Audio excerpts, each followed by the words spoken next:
Hey there, hope you're doing good. Let's continue refactoring Futurecam. First, by removing a setter that is not used. We no longer have manual focus.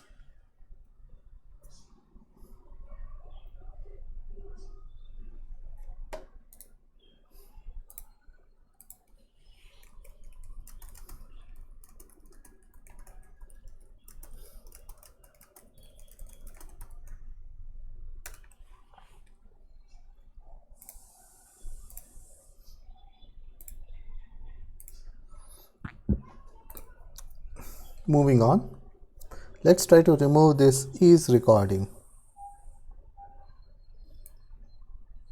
because there's more noise than value here.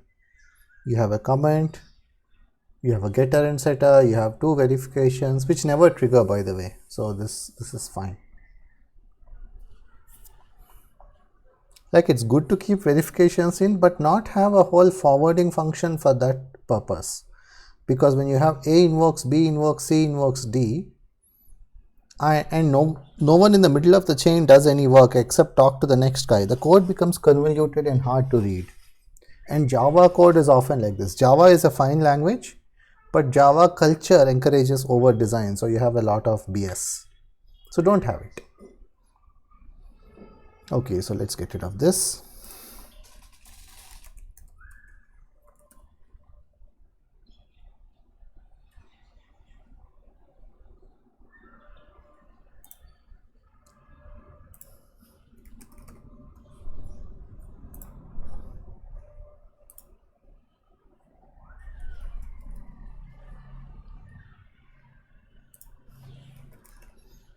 When refactoring, remove the usage of a function, all the callers of a function, before removing the function.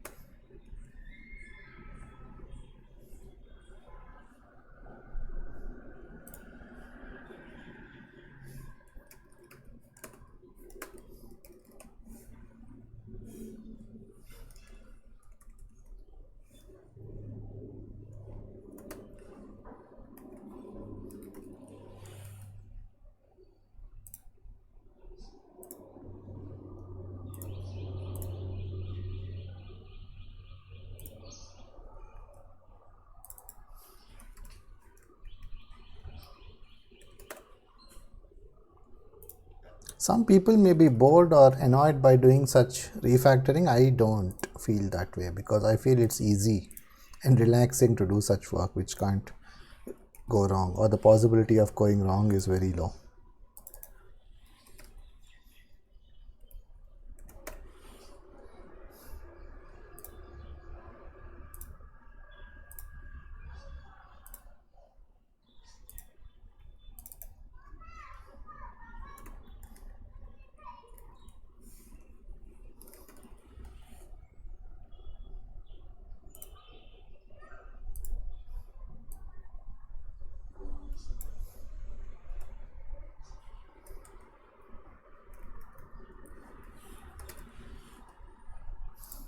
I've spent so much time on this refactoring, I should buy a Mac and get it to compile to do this work properly.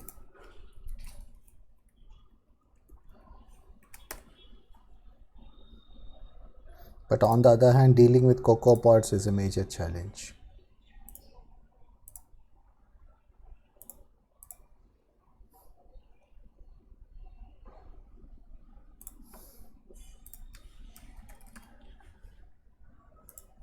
One of these frameworks with poor usability.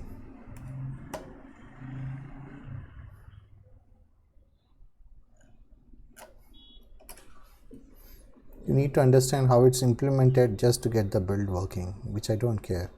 There should be a flag, dash dash, just make it work. Because you have to choose between update and repo update and something else and something else. And I don't know what those mean, and I don't care. Whatever libraries I have specified with my dependencies, I just want them downloaded so that the build works. That's it. So anyway,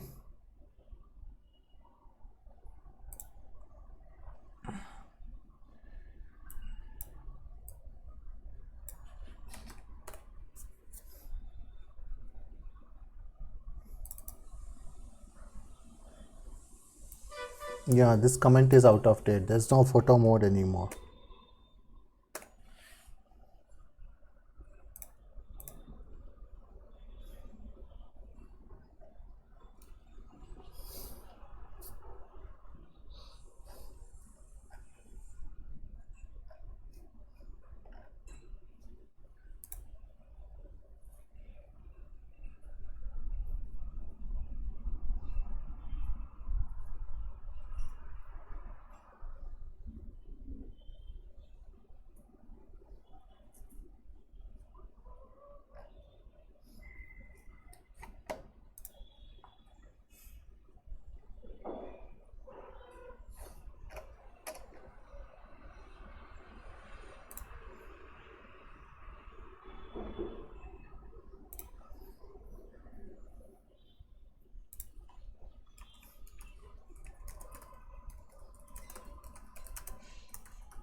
Can we remove set device?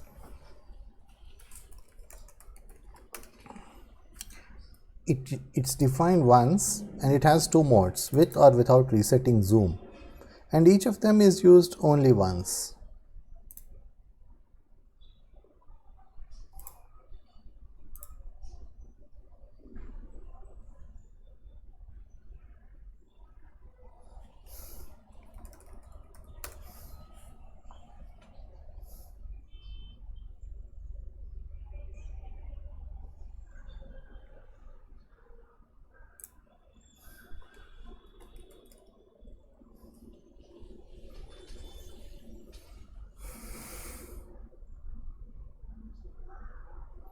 I think the zoom level property, just thinking about where it should be maintained. It's not maintained at the UI level because it's a gesture.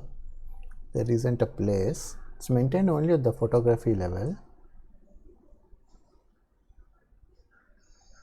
Yeah, fine. So let's see how we can rewrite this code. What does it do? Here reset zoom is true, so it sets the zoom level to 1.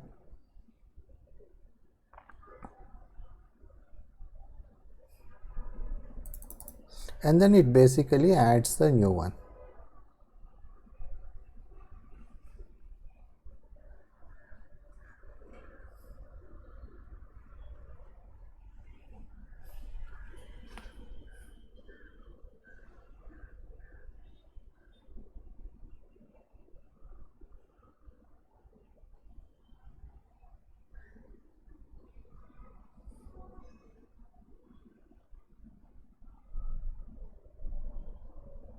Yeah, so it shouldn't be hard to inline this.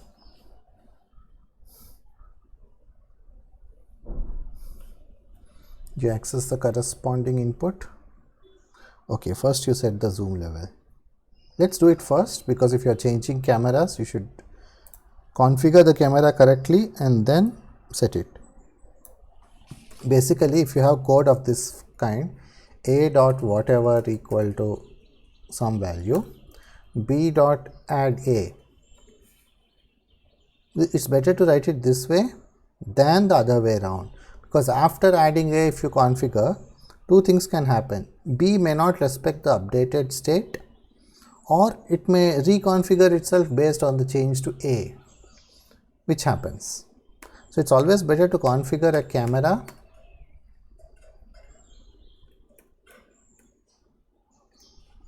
before adding it to the session. So let's do that. When I say configure, that includes the zoom level.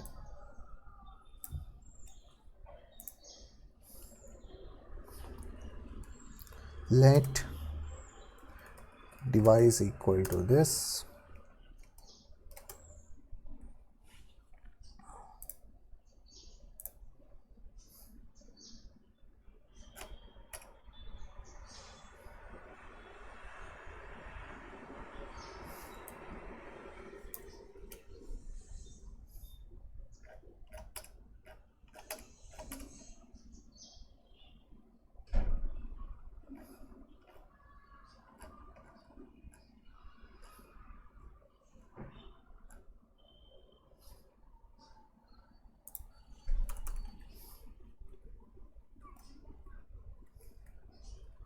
equal to 1,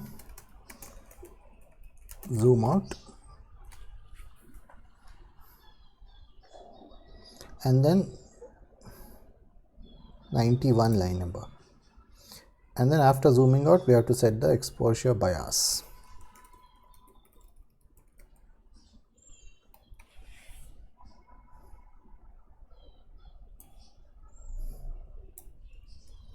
Which is done this way. The good thing about inlining is you don't again lock it. If you call a helper function, it again locks and unlocks the device. I don't know whether nested calls to lock for configuration work.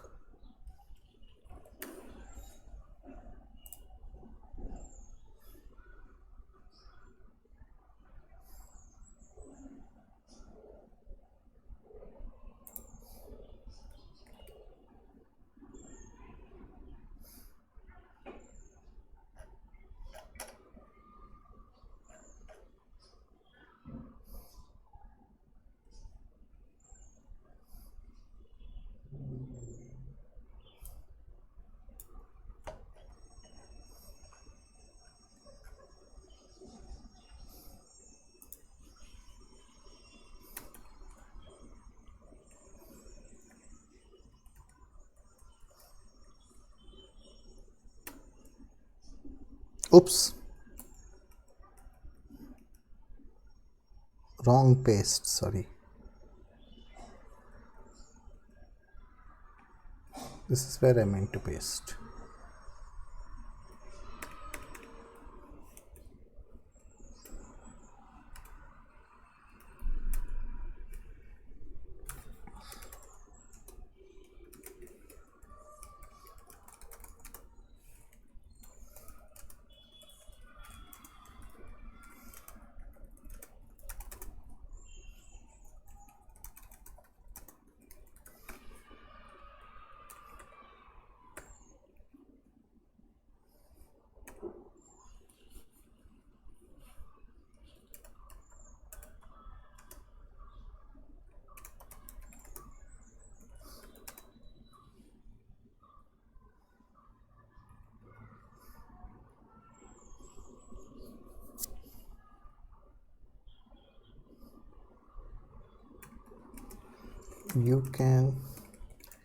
We can alternatively preserve the zoom level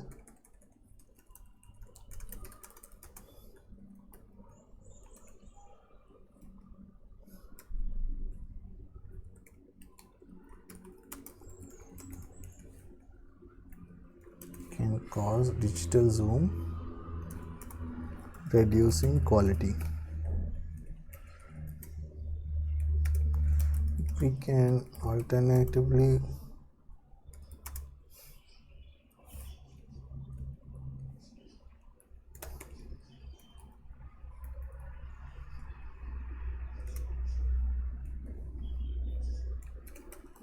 instead of setting the zoom factor to 1, we can alternatively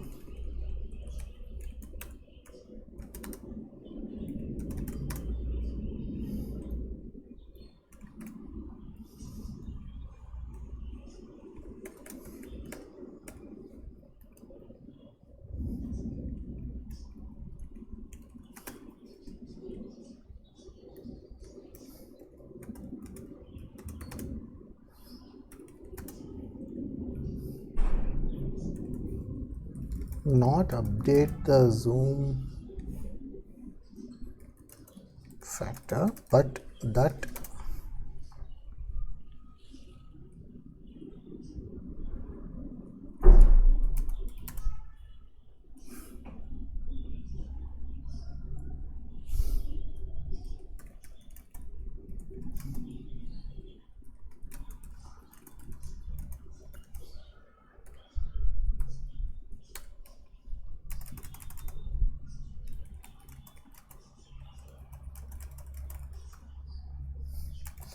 for example, if I zoom to, let's say 1.5x using the wide angle camera.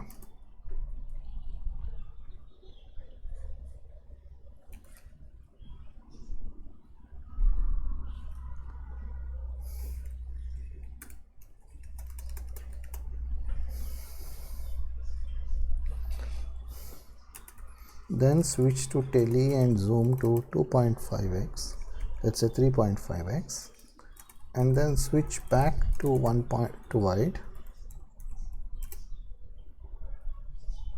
The zoom level will reset to 5x, which would be as if the app has jumped to a random zoom level.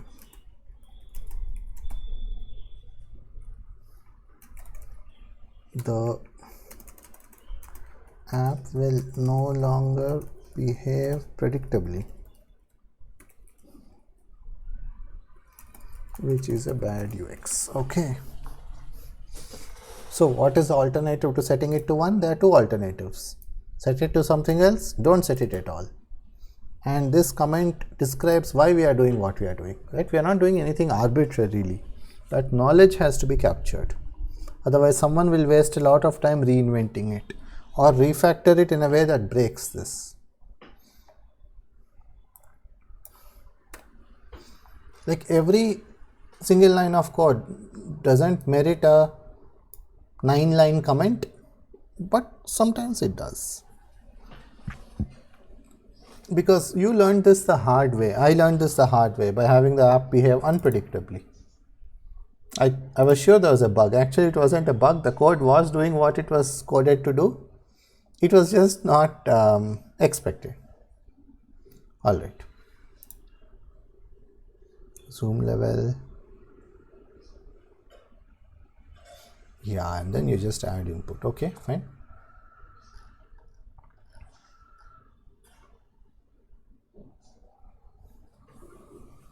Wait, we should also update the exposure bias.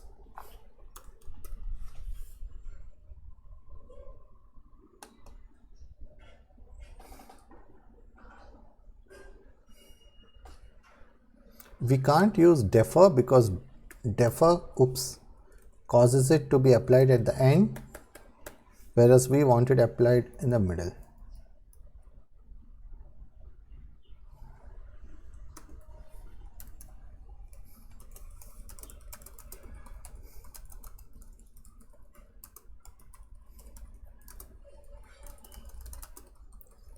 So this command describes the logic. First we configure the device, then we add it to the session. We are not doing things randomly.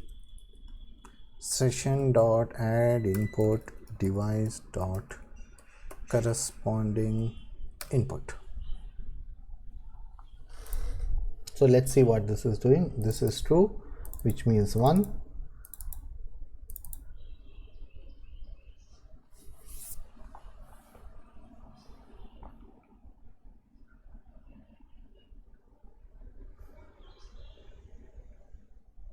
Yeah, we don't need this optimization. If we do, it should be here.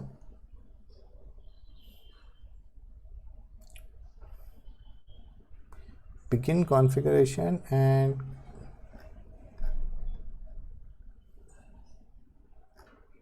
I don't know why you are doing this here, because you are not updating the session,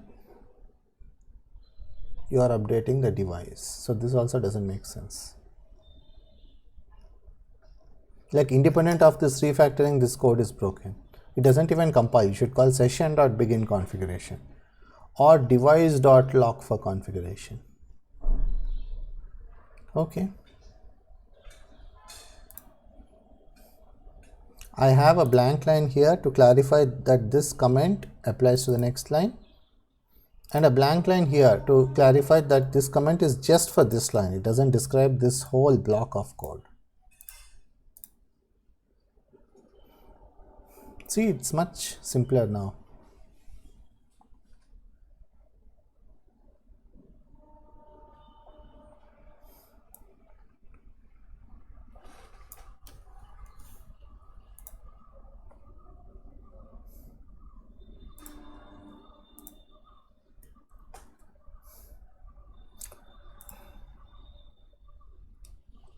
So here we are shadowing the instance variable with a local variable,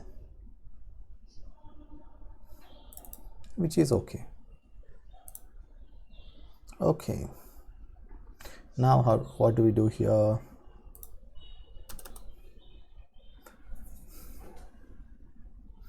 This is the new device, you are locking it for configuration. Here you have to preserve the zoom level. Okay.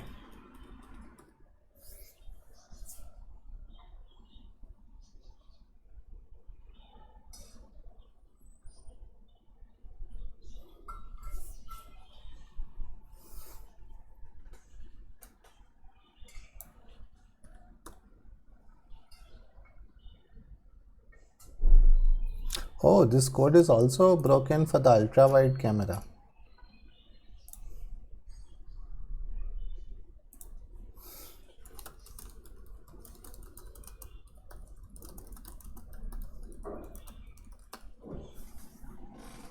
You need another constant, ultra wide ratio.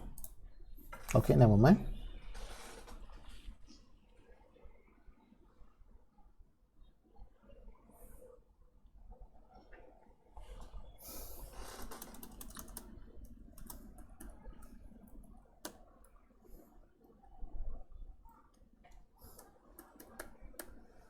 Device dot set exposure, this is fine.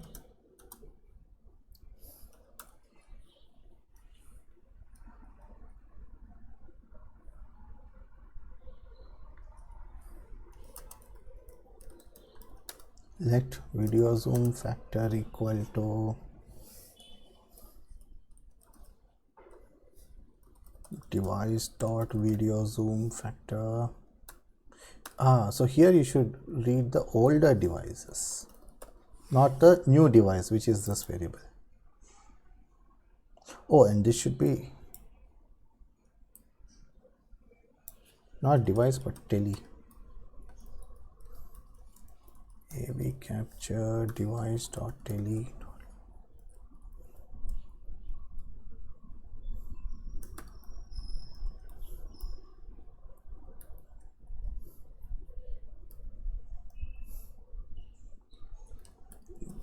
This should be device dot video zoom factor into UI device dot tele wide ratio. By the way, this is also broken for newer iPhones. That's a problem when Apple doesn't make APIs available. This should have been an API, but it isn't.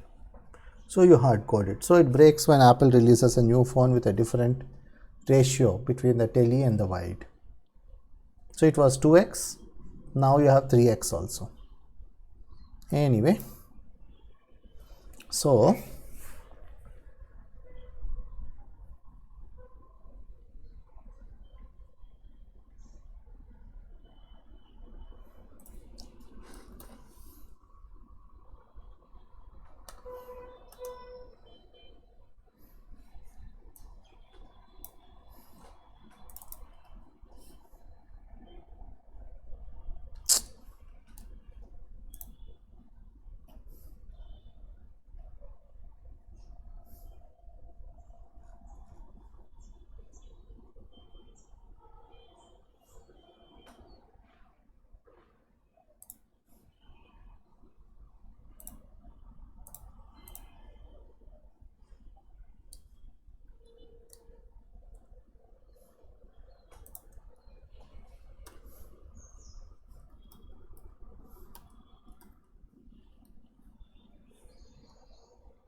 Okay, video zoom max factor.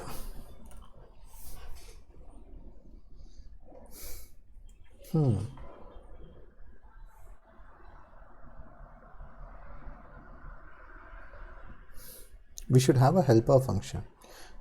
Should we also have a helper function here? No, 1 is always a valid value. Yeah, and we don't need to have a helper function to help one case. Okay, this is good. So here you're multiplying by something, so you don't need to worry whether it's less than 1. It will always be greater than equal to 1 when you multiply. Because this number was greater than equal to 1, you multiply by something, of course it will be greater than equal to 1. You just have to make sure it is less than the max. Let tally equal to creates too much visual noise to type this so many times along with the exclamation operator.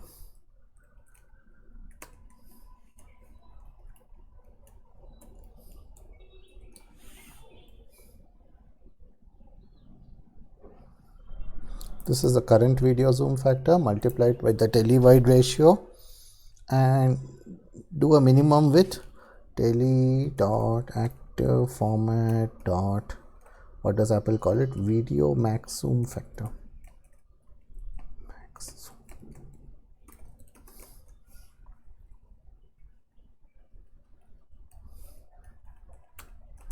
I think this will still be yes.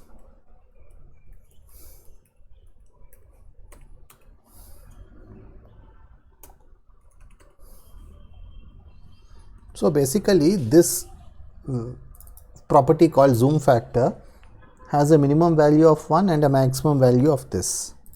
If you exceed either, it will crash. Like you'd expect it to clamp it to the nearest value, but it crashes.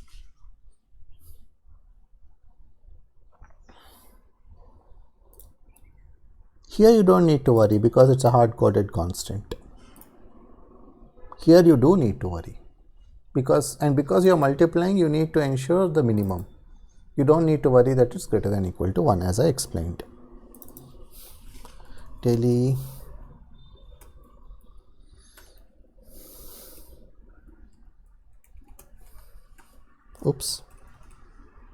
first configure the tally camera. Now that tally camera is configured correctly, add it to the session. We don't even need to use corresponding input here. You can use AV capture device input dot tally, because we know what the corresponding thing is.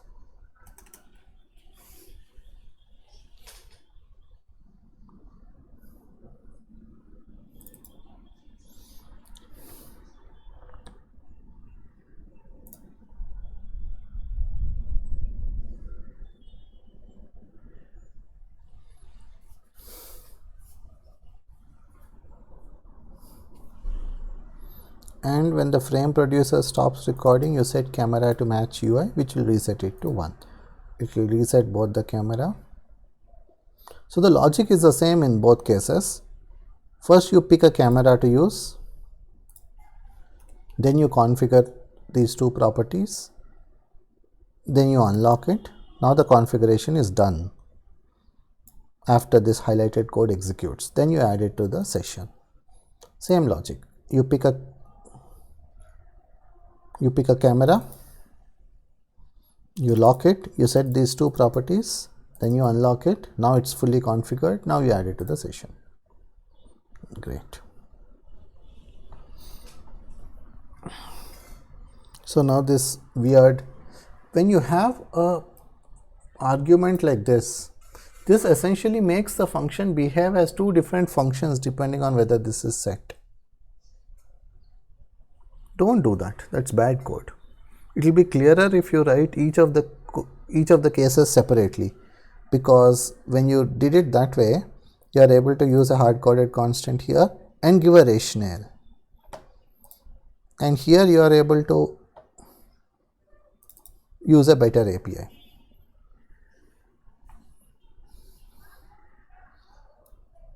And sometimes the union of two cases is more complex than either of the cases.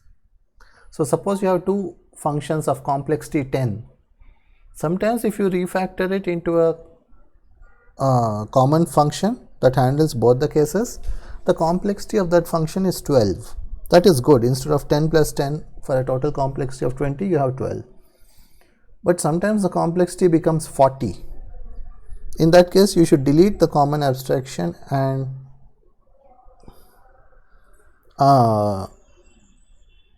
duplicate the code. DRY, don't repeat yourself,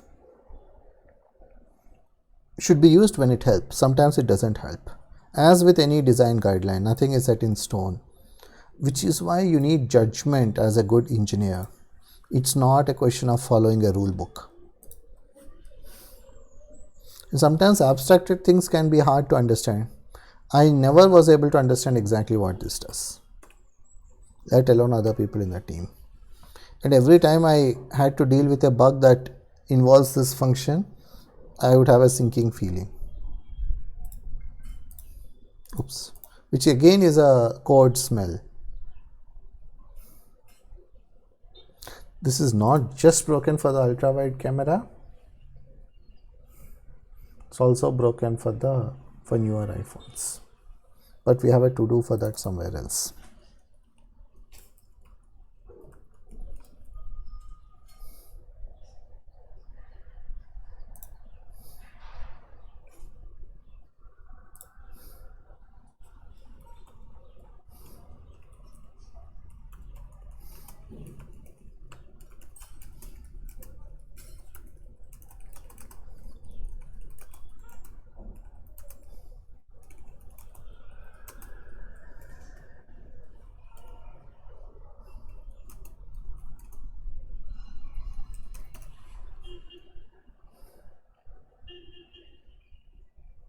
See, iPhone 13, 3x optical zoom.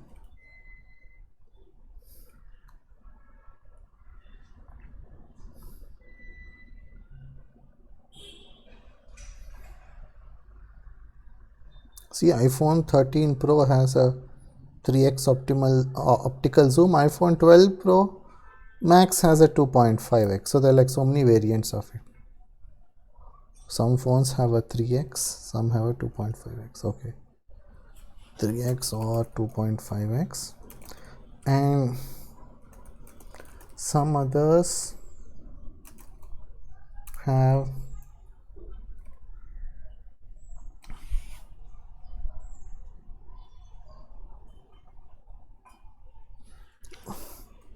what about the iPhone 13 non-Pro?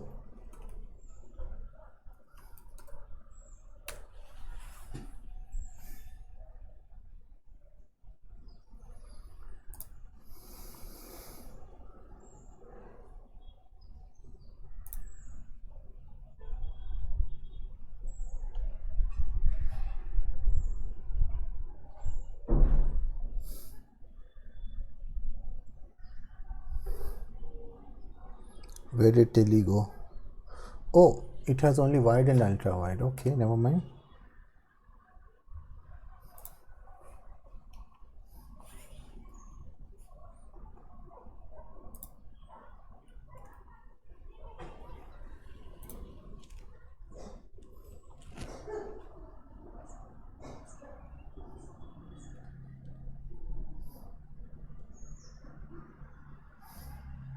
Okay, the Pros, both the Pro Max and just the Pro in 13 have this.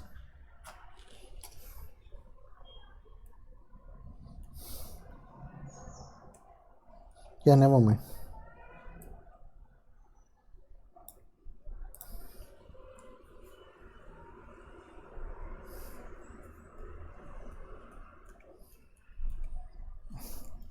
iPhone 12 Tele.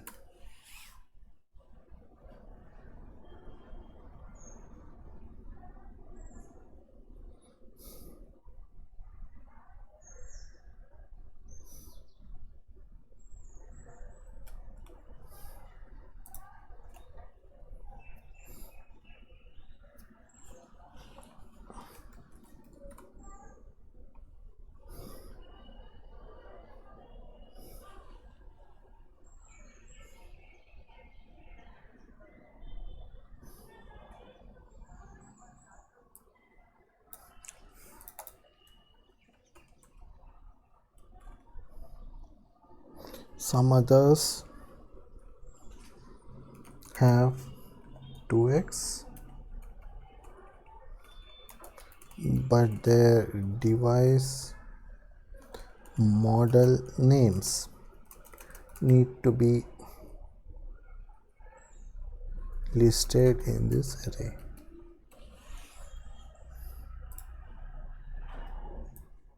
This goes away.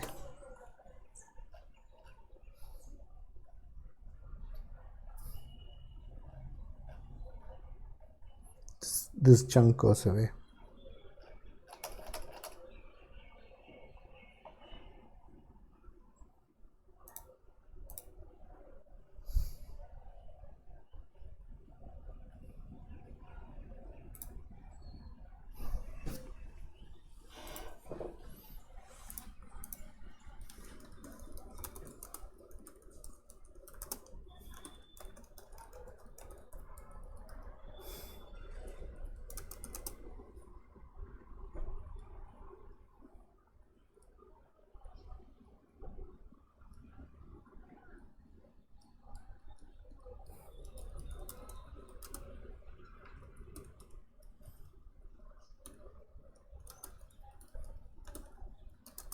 And write two pieces of code,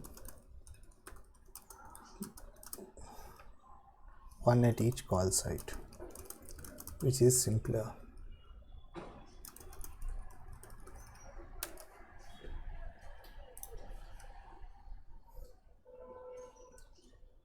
Okay, awesome.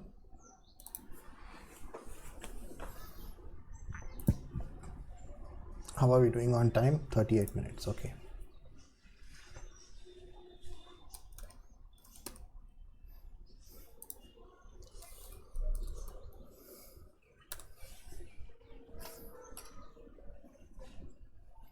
These are statics. I'm just looking at this to figure out whether we should convert this into a protocol.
Oops, I think we have a missing closing parenthesis.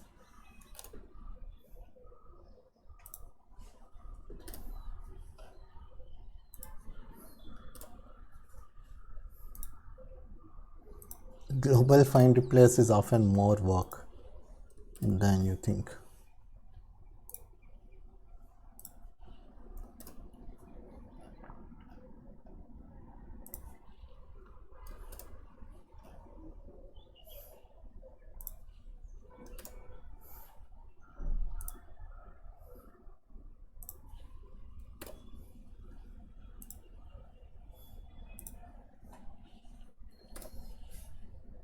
Oh, it replaced the definition with the code. Okay, we'll just delete this.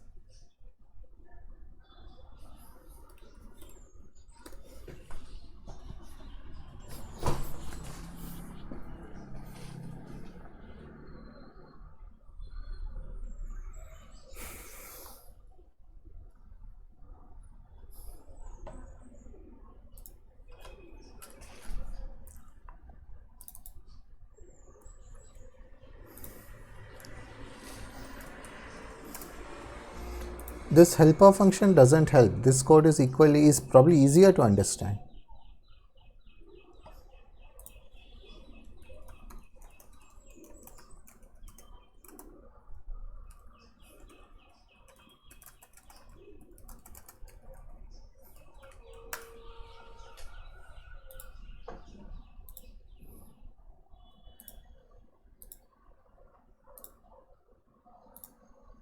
Now this class is effectively a protocol, except for this. This initializer doesn't add much value.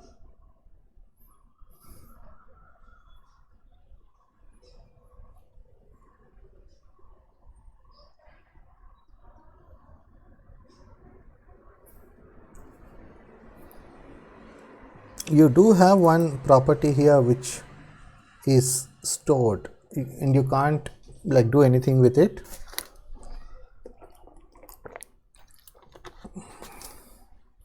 You can't have a stored property in a protocol. So maybe making it a protocol won't work, but we'll see. You can always revert protocol mode.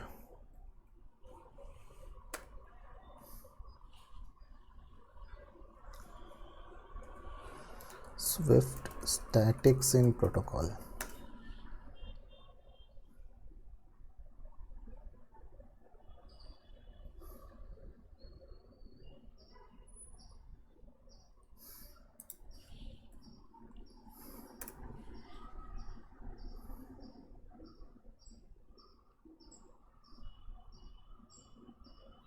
Yeah, you can define it.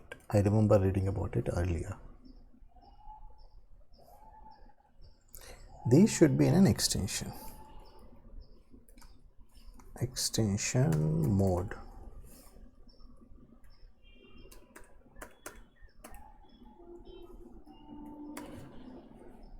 So you have only type declarations here and you can have actual implementations here, but only functions or computed properties which are effectively functions, not stored properties or instance variables. Okay. This one where you can't provide an implementation need not be here.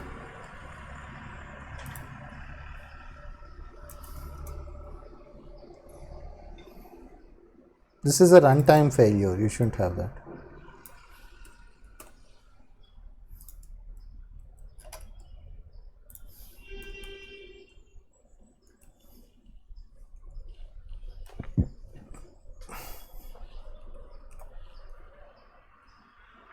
Now the compiler will ensure that this is implemented. With a runtime failure, the compiler can't help you.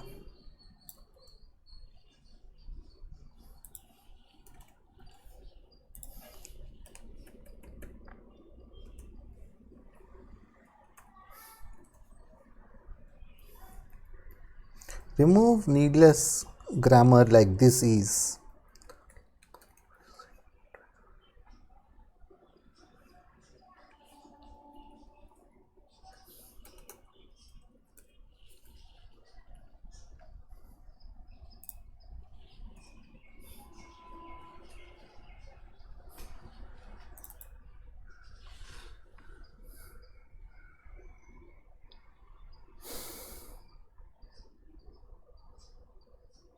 Why is it returning false here?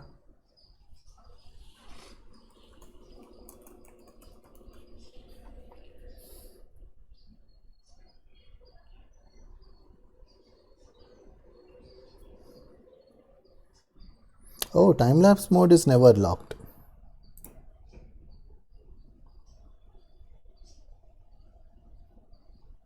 This checks the burst count. This checks the light trail count. This checks the long exposure count. This is odd.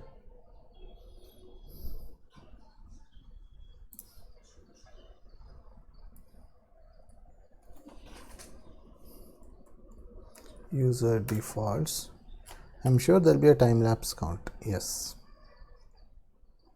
This one. Yeah, there's no reason not to do it this way, which is odd. As part of this cleanup, let's fix it.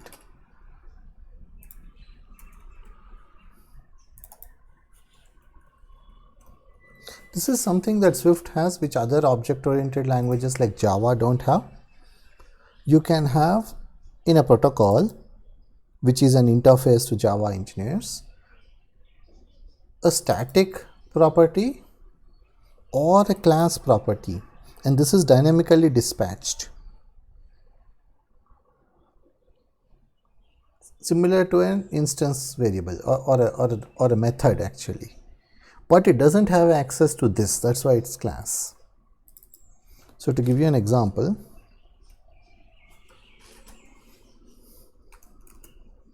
I don't even need to run it online. I'll just open Sublime and code up something. So let's say you have a class payment method which represents a credit card or a debit card or anything, right?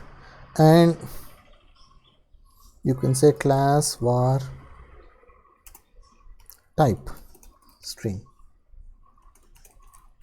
and it has other functions on how to charge the card and so on, but forget that. Class credit card, and this extends payment method, and you can say override class var type string return credit card, and you can have another one,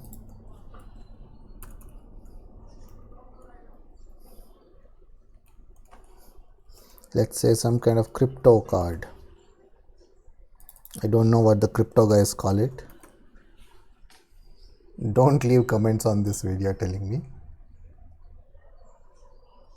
So now you have two different payment methods that have a different type function that is implemented, but these don't have access to the instance variable. So if there's a particular credit card, this cannot access the name of the person who owns a credit card. This is common for all credit card objects. So this is a level of design that Swift allows.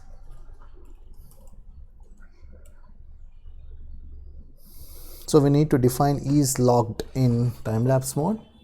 Actually, I wonder if we got ahead of ourselves. Ideally, we should have done this differently.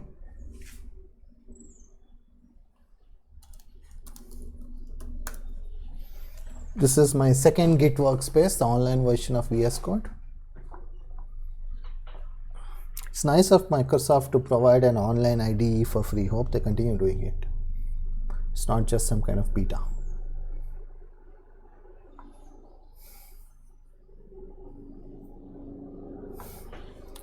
Is the computer running low on memory? Why is it slowing down? I'll buy a new computer to make these recordings go faster. CPU only.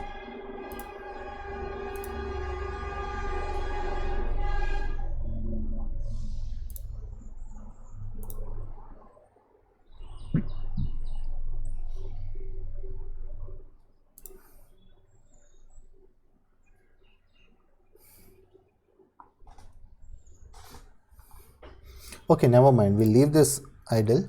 We'll work on it. Like what I wanted to do was time-lapse mode should also have this. Like ideally speaking, it's an independent refactoring. Okay, we'll do it the right way. Never mind.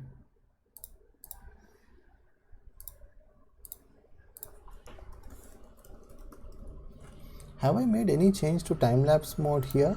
No, I can make it in the same workspace and commit it, which will avoid a conflict.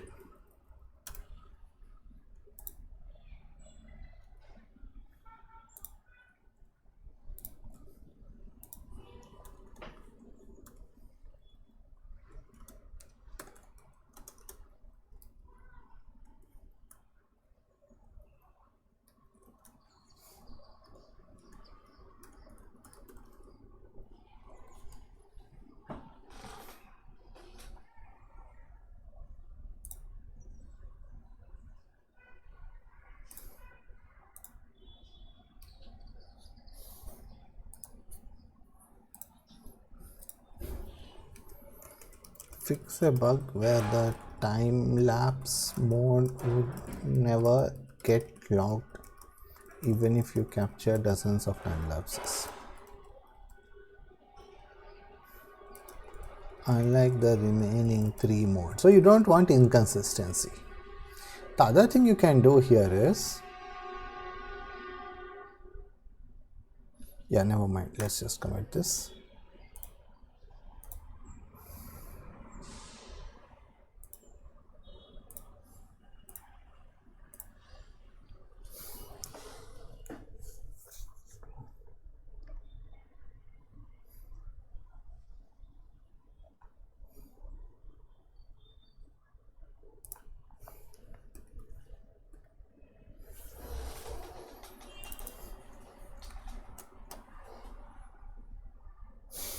Oh, burst is the only one that has a different ideal exposure duration.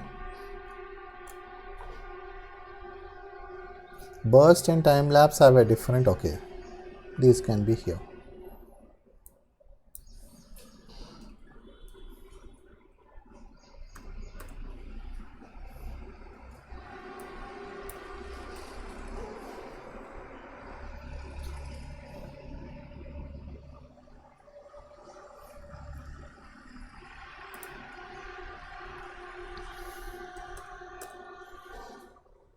The reason I made that commit first is, even if we conclude that making mode a protocol is unnecessary, we have already achieved something, because that change to time-lapse mode is a good change regardless of this.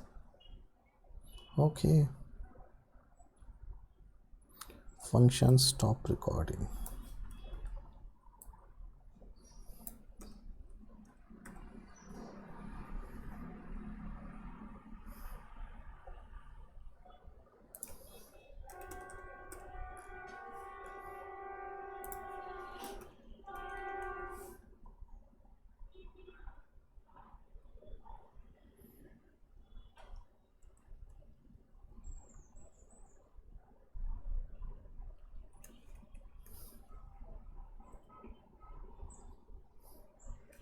Yeah, I think this one.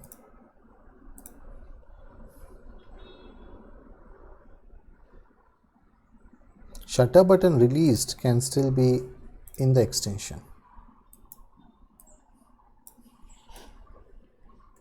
Because if you put it in the protocol, all classes that conform to the protocol are required to implement that, which we don't want. Instead, we want to put it here.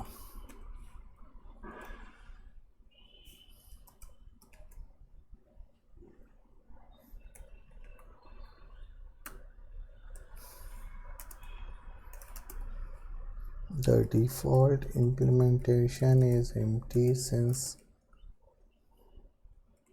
not all. Wait, actually all modes need to react to this. I think there's a mistake in the logic.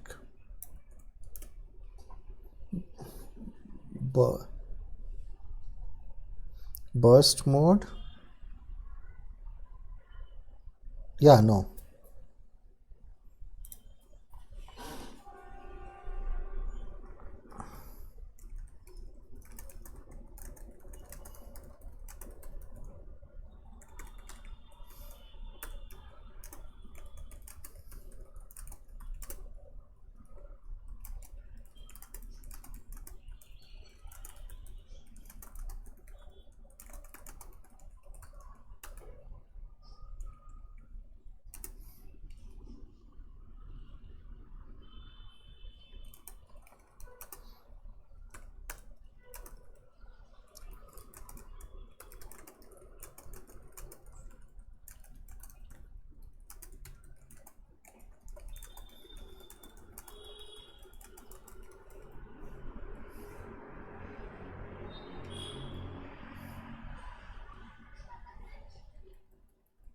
Since it's a sequence, it's easier to understand if you use a numbered list.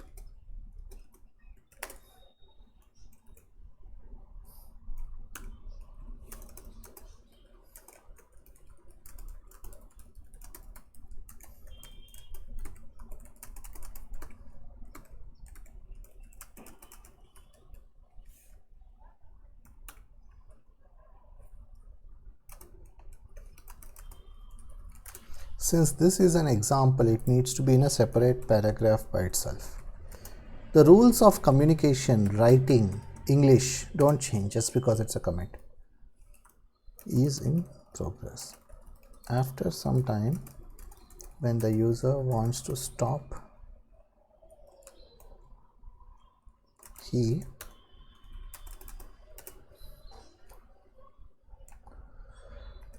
presses the shutter button, which causes the recording to stop.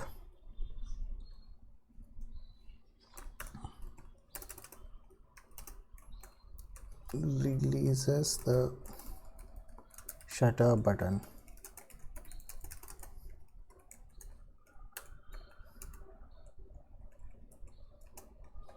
As you can see, light trail mode, time-lapse mode and long exposure mode. We don't need to implement shutter button released, which is why it has an empty implementation.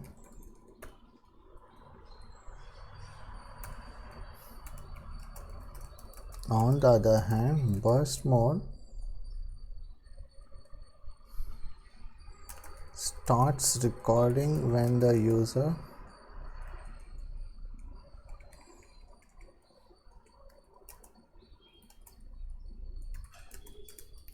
if you are going to compare two different things, use a transitionary phrase like on the other hand. So you're saying blah blah blah, on the other hand blah blah blah. The second blah blah is different. On the other hand, to record a burst, the user presses the shutter button, which causes the recording to start. You can see how much complexity is there in implementing an app as opposed to using it. It's 100 times more complexity. It's no different from anything, right? Think about a plane.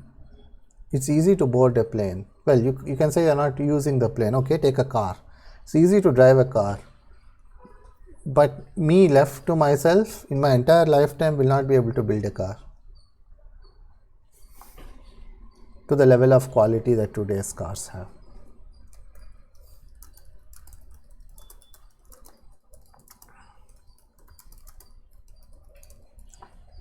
Which starts the recording is a shorter phrase.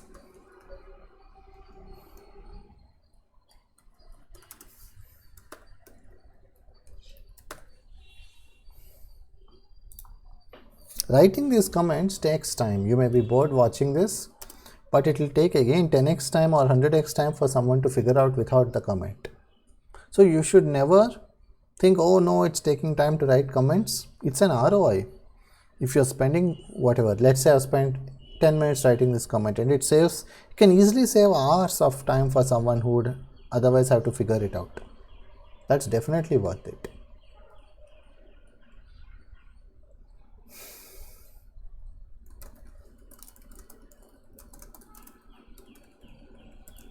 Unlike in the first example, the user presses the shutter button only once. Okay, now that the essay has been written,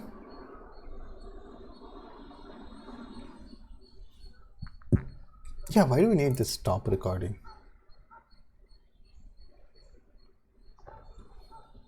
So you can see how one of the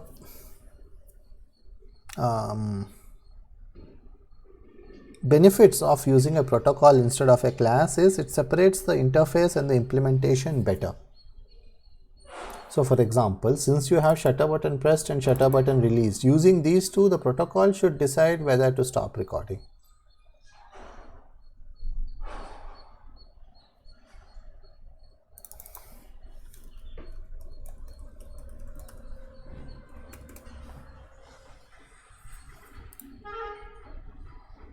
This always makes me unhappy. One is you have mode specific code here. The other is you need this stop recording here. Let's fix this. This is an unrelated stop recording. Forget the frame producer. Forget the blender. Forget the ZSL frame producer.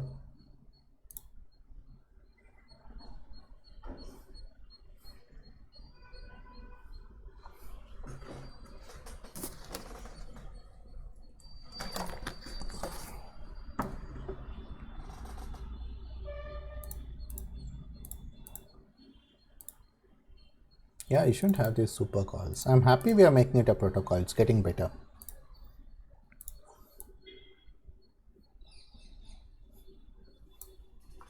This can be a helper function.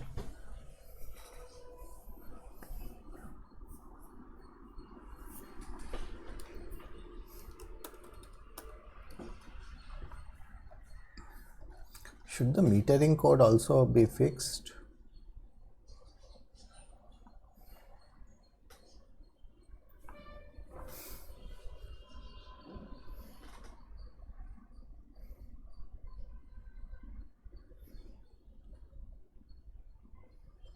And should it be in this class? Okay, we'll work on that later. Sorry, I'm getting diverted. So here what we were working on is we have removed this stop recording because it's redundant with shutter button pressed and released. So that itself has improved the code.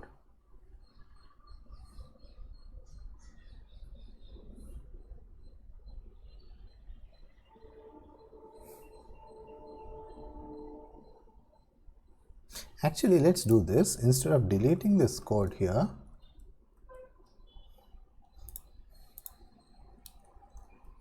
let's call it something else. Instead of stop recording, let's call it backgrounded. App is inactive. App inactive. No. No, but still this code shouldn't be here. Okay, let's do it step by step. The reason this code is in camera is you have to check the current mode, because the mode reference within the camera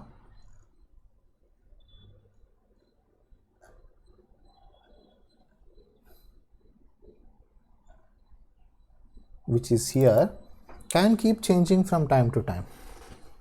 So if the user is in time-lapse mode, then there's a time-lapse mode assigned to this. Then he may shift to light trail mode. Then if he comes back to time-lapse mode, a different time-lapse mode instance is created.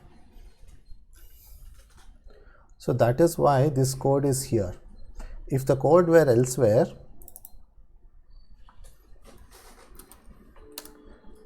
I am flip-flopping on this, and when I'm flip-flopping, it's a good time to draw a diagram, because flip-flopping is caused by lack of clarity.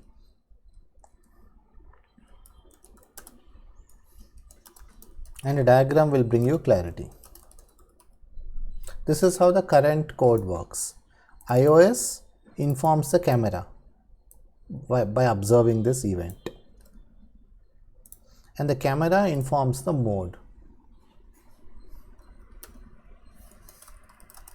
Current code. Earlier code was iOS informed the mode directly.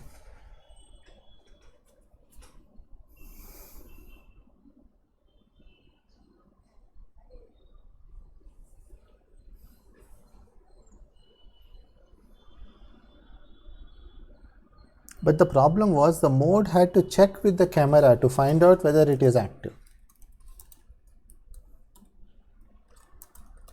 And then it would do its work. So now there are two ways of looking at it. If you look at it dynamically in terms of control flow, if you look at it dynamically, 6, I'm using the line number here, is better.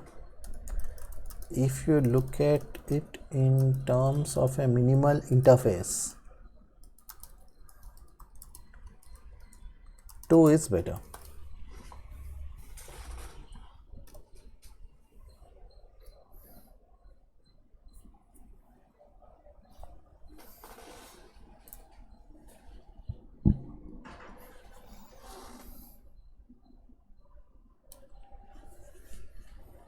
So everything except burst mode.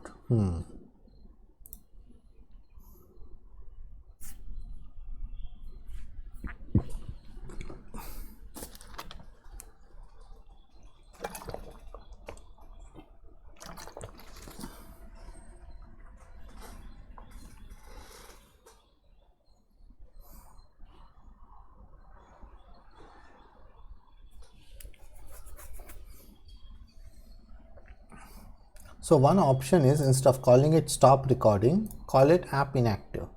But even then, someone looking at this protocol will ask, any iOS engineer would ask, why does this need to be part of the protocol? Because the class implementing this protocol can query iOS directly. So a class shouldn't tell another class something it can find out by itself. Yes. So let's make this change. All modes except burst mode do this, okay?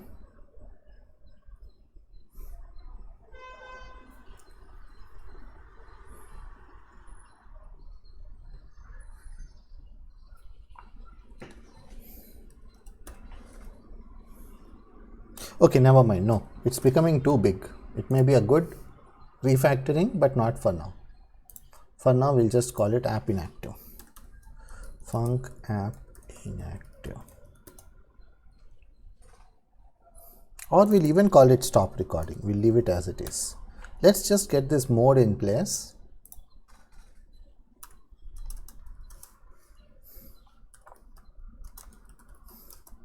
Have a minimal interface by removing this function. The mode can subscribe to iOS notifications.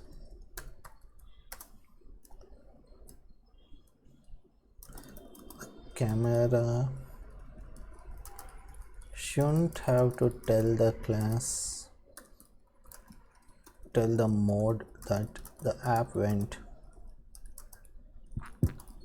into the background. Classes should be like adults. They should take care of themselves. They shouldn't be like babies where someone needs to come along and take care of them.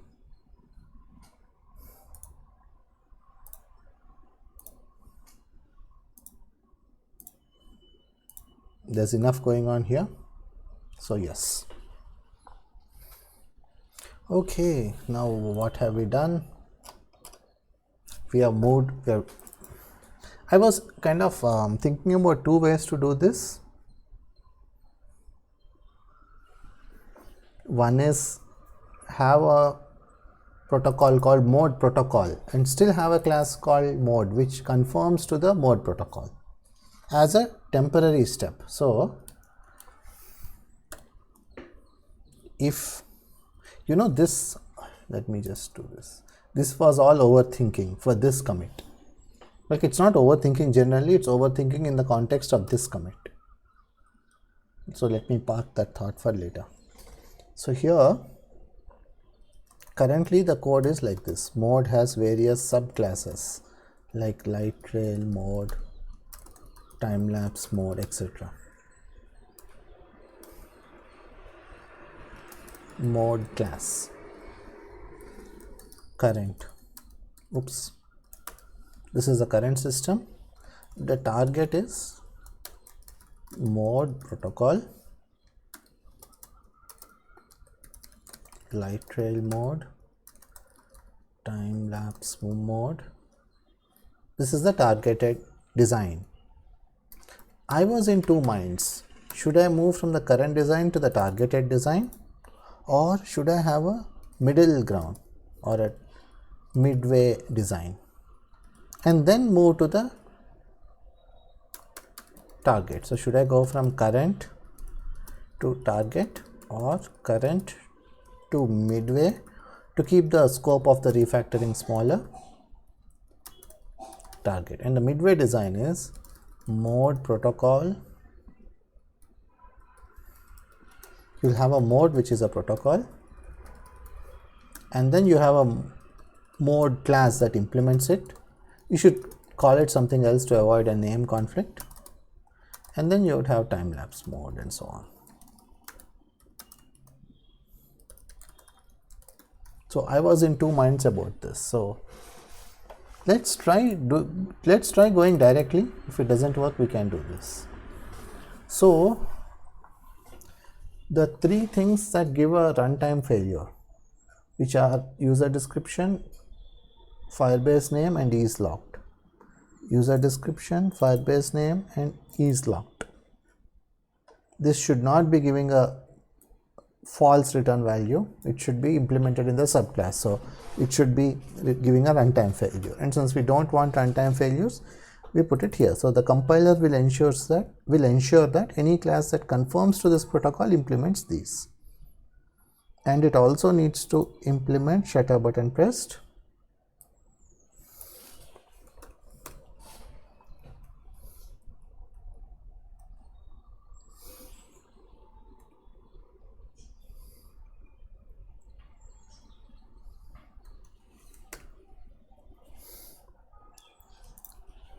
And stop recording, which for now can have an empty implementation.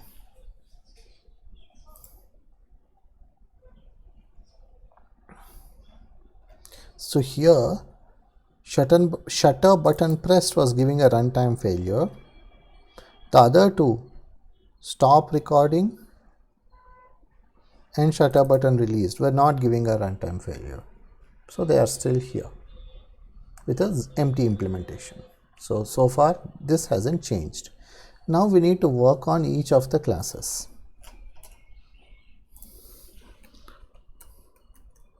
The base class is NS object. Oops, let's not work on this. Let's work on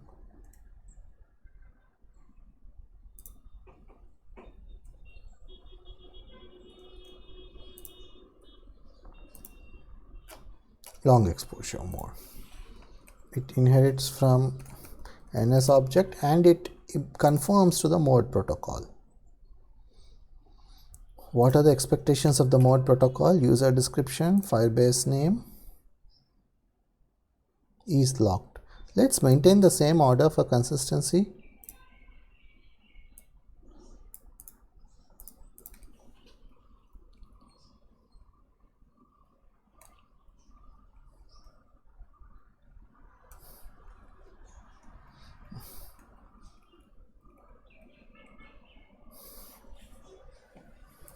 Oh, we need a required init camera.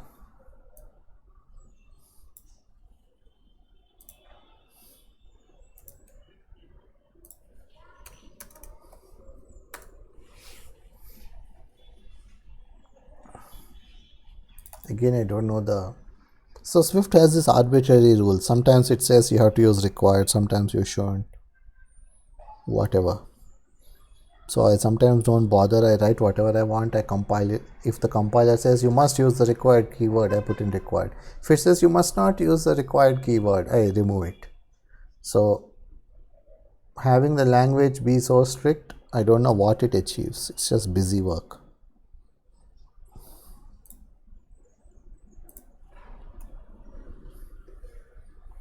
And then what is the other thing? Shutter button pressed. Yeah, so there is no longer any super.init camera. And what happened to all these helpers?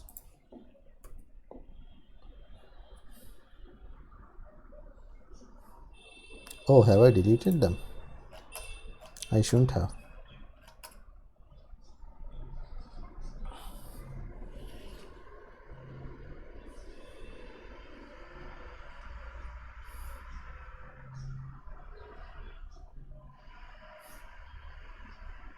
Okay, never mind.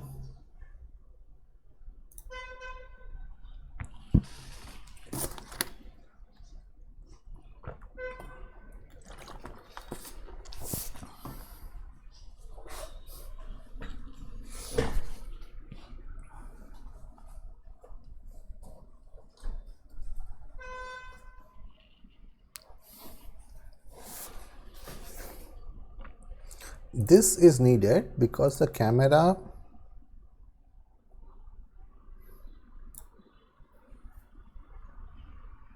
instantiates it this way. So this is like a thing where you have a reference to a class which is called a meta class, and then you invoke init on it. So whichever type is passed, that class gets initialized. So that is why the protocol needs to have a init. So this requires, and this is something languages like Java don't permit, an interface in Java cannot force all the classes that implement the interface to have a certain constructor. But in Swift you can. Though I don't think this is a good decision, because sometimes you write it and it causes a runtime failure because you don't have all the data needed. But anyway, let's leave aside the evaluation of Swift. Let's come back here. Now in the long exposure mode,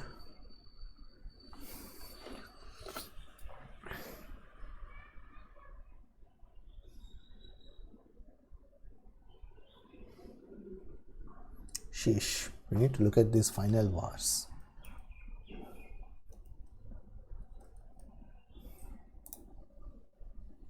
In fact, a bunch of them. Remove camera.device.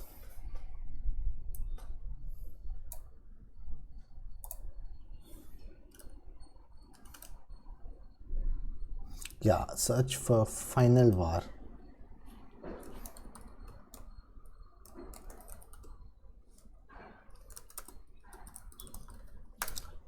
A final var in Swift is different from a final variable in Java. A final variable in Java can't be reassigned.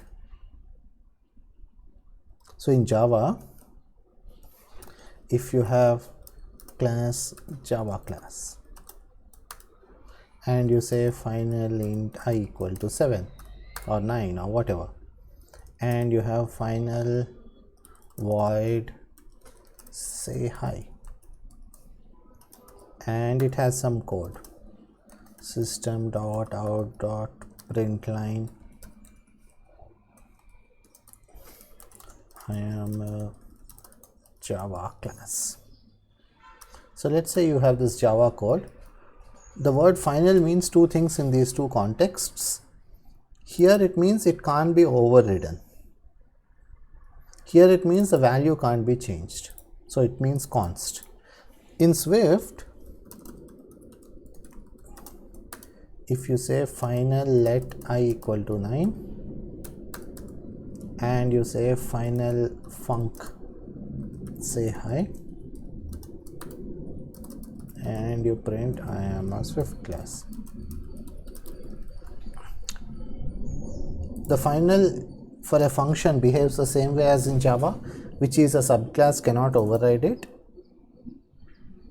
But the final here, if you let's do final var, the final here means that again a subclass can't override it. So here let's write some Java code. Java class C equal to Java class, and you say C dot I equal to 0. This will be a compiler error.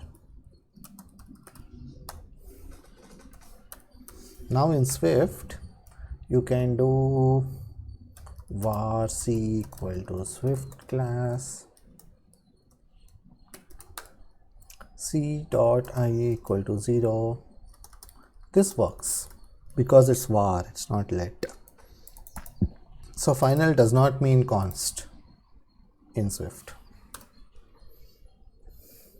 What it means is you can't have a Swift subclass that overrides the Swift class and defines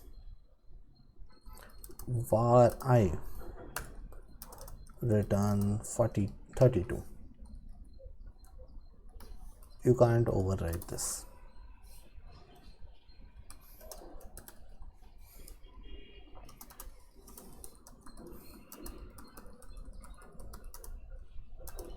Final can't be overridden. So basically in Swift, the final keyword always means cannot be overridden, whether it's a variable or a function. In Java, they mean two different things. So this is like very unintuitive code.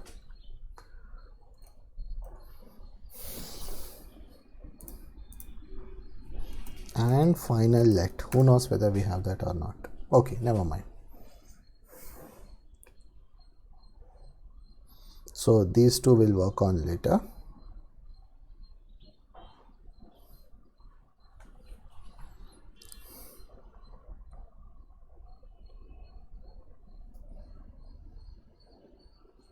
We'll just need to qualify all of these now because we have removed these helper functions.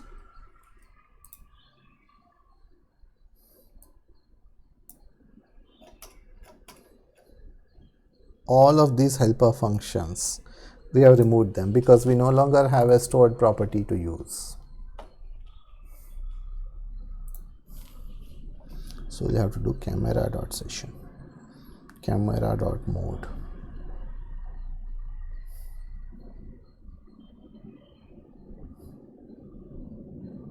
So let's see what are all the ones we removed. Oh, the outputs we have to take care of.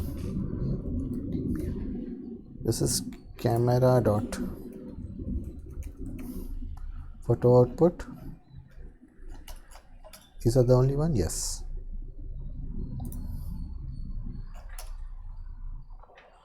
Camera device session, all three, and delegate.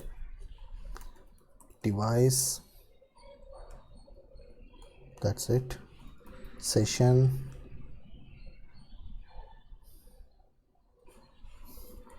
delegate,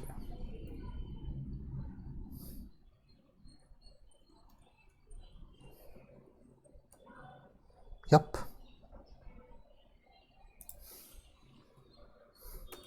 Private let camera. Since the base class no longer does it, each subclass has to take care of this.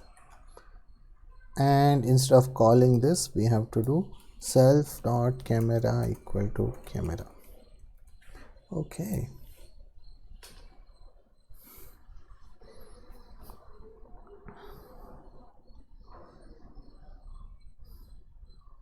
This should be fine. Let's look at burst mode. Again, we are talking about the order, user description, then Firebase name, then is logged.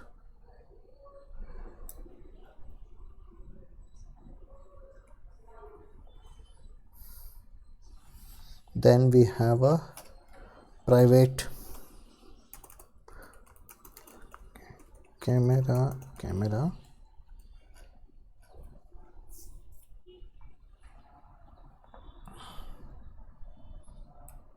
There is no super dot in it. Even if whatever a few lines of code are repeated, it's much better.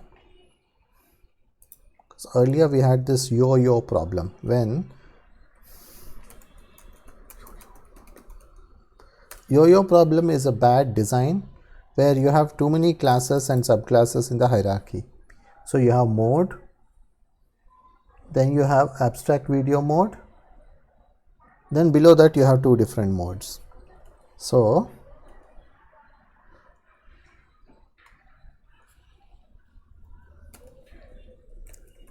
yo problem. So mode, let's say burst mode. We had one more, abstract multi-frame photo mode. This is a mode that takes multiple photos and combines them to produce a single photo.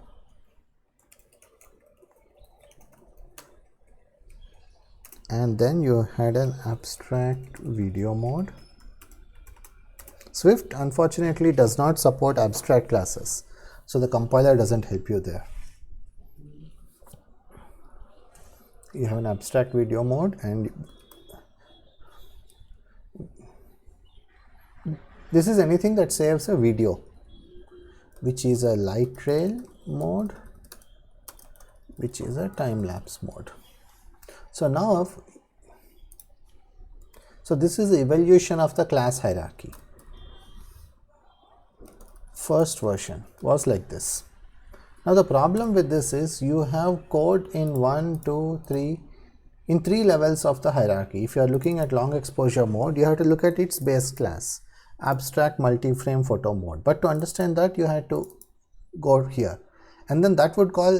So if you are looking at mode.a, a function, it would call some other function b, which would be overridden here. So you keep bouncing up and down between 3 levels, which is a yo-yo problem, and you can't make head or tail out of this.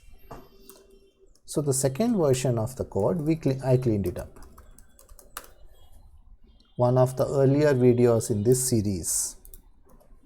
I removed this abstract multi-frame photo mode because after all, if a class has only one subclass, it doesn't need to exist. The purpose of a superclass is to unify common behavior between multiple classes. So this was a simplification, but this is still a class.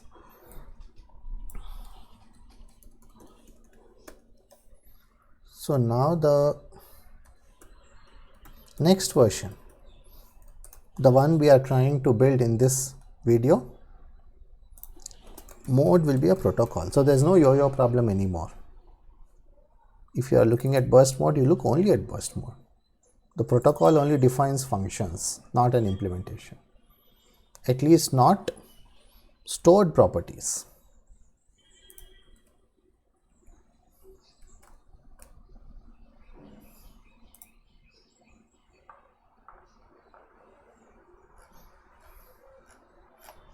So you should look at these as just a convenience, and in fact they are empty. So the implementation is just there to make it convenient for subclasses so that they don't have to implement this with an empty implementation. It doesn't cause much of a yo-yo problem. Alright, now let's look at the burst mode.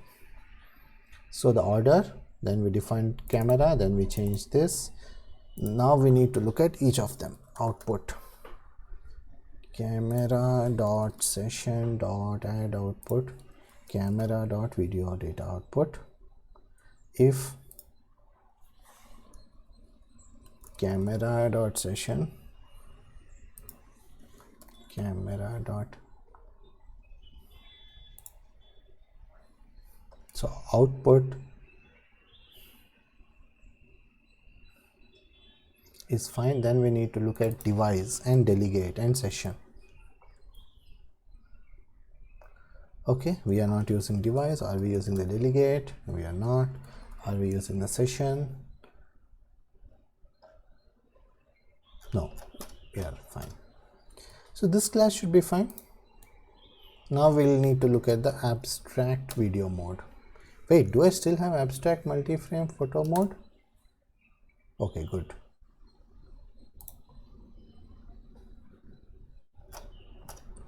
First we'll start with the order, user description, then Firebase name.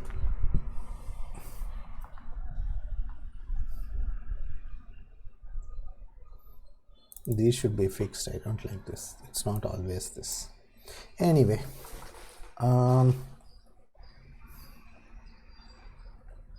where did they go? Oh, it's not here. User description, Firebase name, and which was the other one? Is locked. Is locked is also not here. Then required init is fine.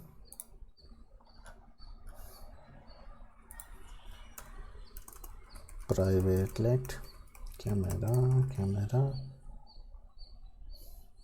and in the initializer, oh, we don't have an init.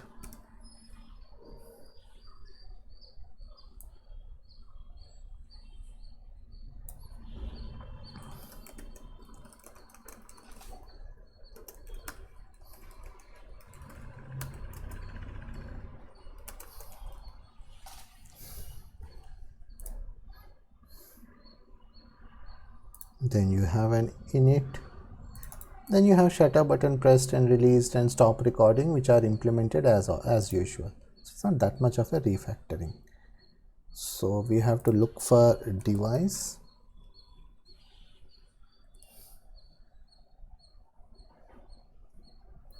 we have to look for delegate. Yeah, it's self.camera.delegate.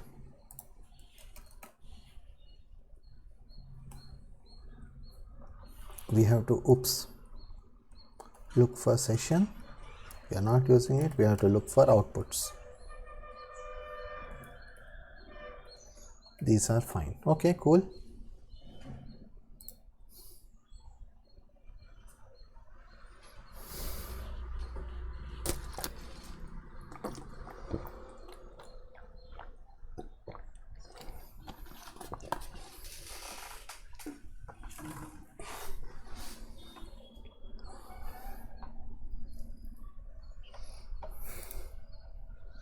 Okay, let's look at all the diffs.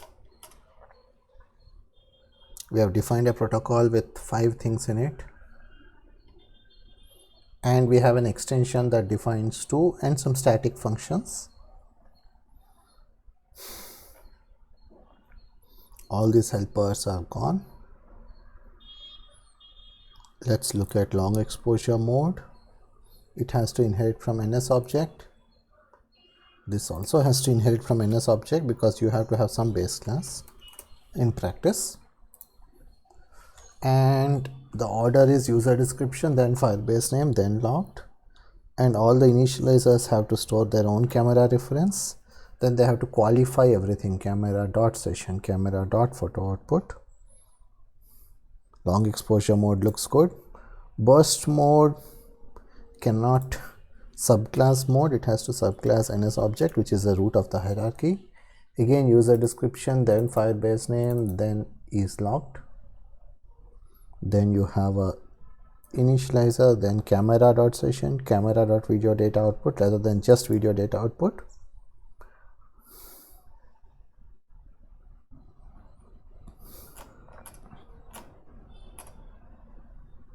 Burst mode is done. Now let's look at abstract video mode. Inherits from NS object again. It has an initializer. It has a variable. Delegate is no longer directly accessible. You have to do camera.delegate.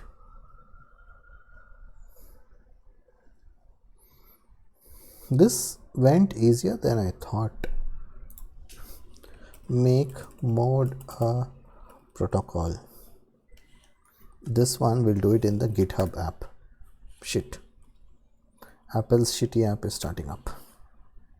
And it will upsell me to Apple Music.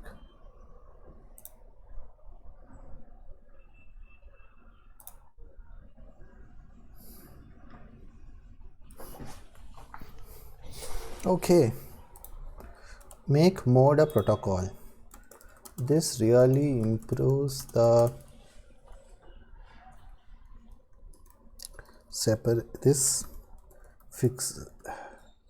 alleviates the, it doesn't fix it completely. I think alleviate means make it better. If you have pain, you take a tablet, it alleviates the pain, make it less severe. So you don't want to overstate and say it completely solves it. This alleviates the yo-yo problem and separates the interface of modes from their implementation, making it easier to understand. So when you have a base class, it serves 2 purposes. It serves as an interface to unrelated classes like camera. Let me just show it visually.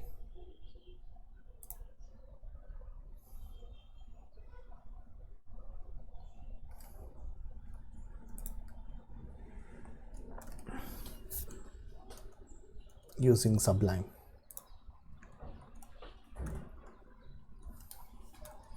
So when you have camera which talks to mode, and mode has subclasses like light trail mode or time lapse mode or whatever.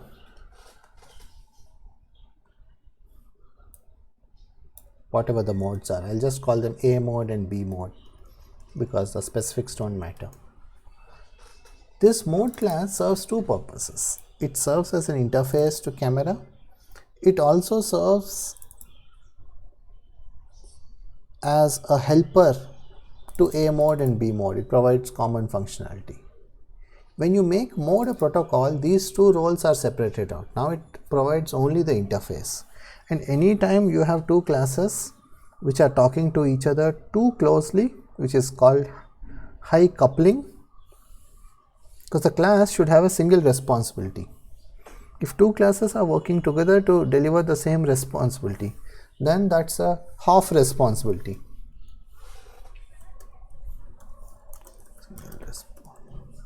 It's a single responsibility principle that is violated. You can't split a single responsibility between two classes.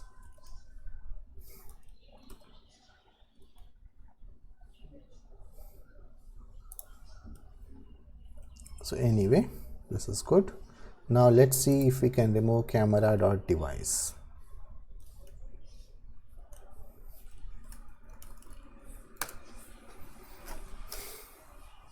Do we even need zoom level? There is a task here to remove camera.device, so I'm not going to forget it. It's tracked in the task tracker. So I wanted to look at this. So let me do this first, because there isn't a task. If I don't do it now, I'll forget it.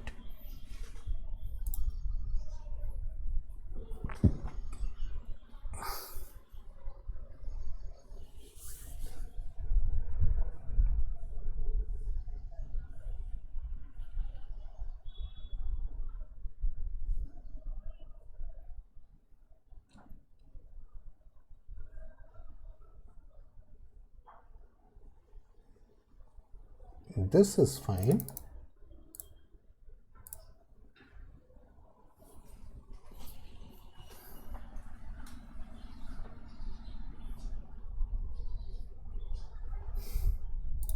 Okay, never mind. There's nothing to do here. Yeah, let's look at camera dot. Is this used only once? Yes.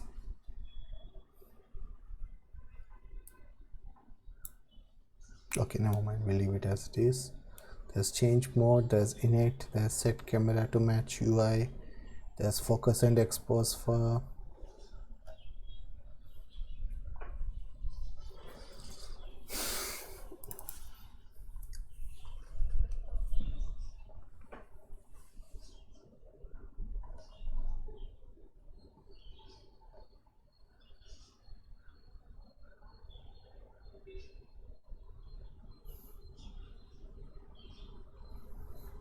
These all need to be stored properties: delegate, session, photo data output, photo output, and video data output, because there's nowhere else for them to go. In other classes, they can be computed properties, but they have to be stored properties somewhere eventually, and they're stored here. But this one, we can remove it.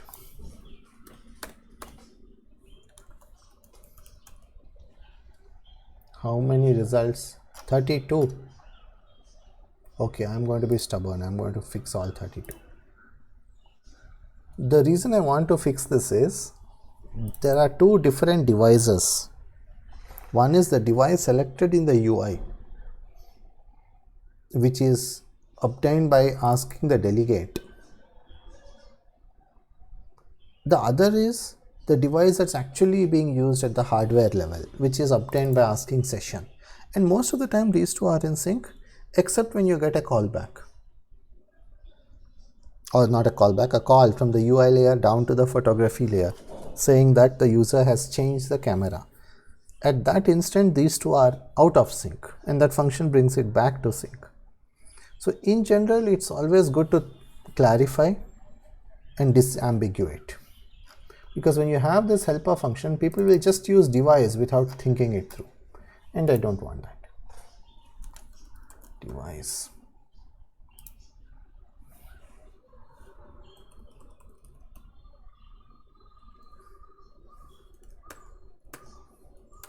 Maybe this refactoring is a bad idea. That's okay, because there are multiple uses of device. I created this helper.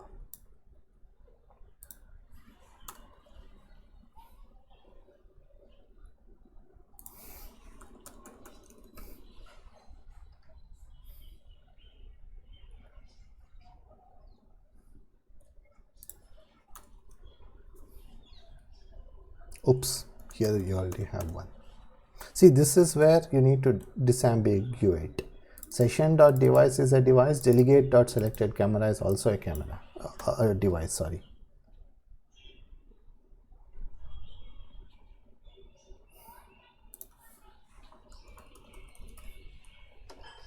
And we are also trying to make the camera class a little smaller. Earlier it had all the functionality. So let's delegate to session as much as possible.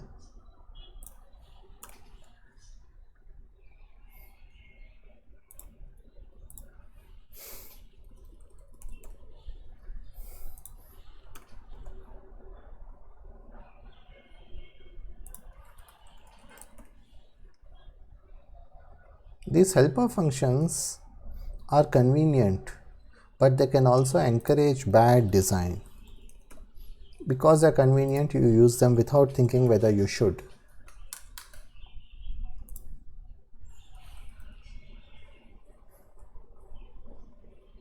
Oops, we can do something else.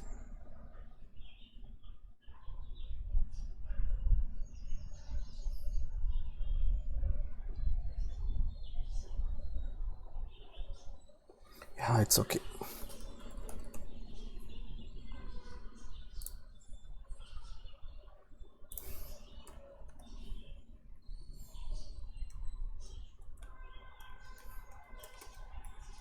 You don't need to do anything there. Here also we don't need session.device, or here.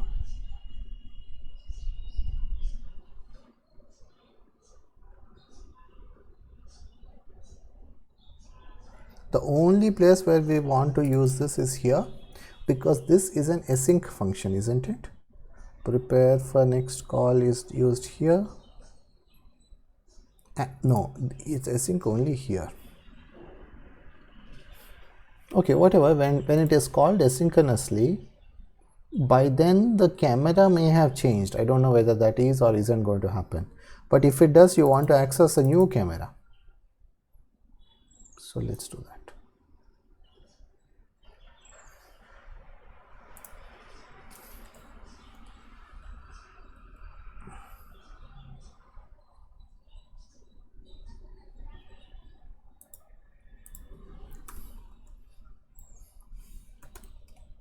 This should not be put here because variables should have the smallest scope possible.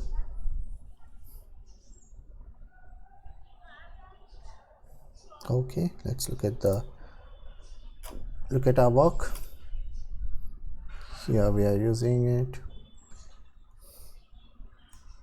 Let's do. Can't possibly be 73. Okay, that's okay, we'll look through them. So here on the left side, we have removed the device accessor. Now on the right side, we are using a temporary variable, which is fine because we are not modifying it. Neither are we modifying it here.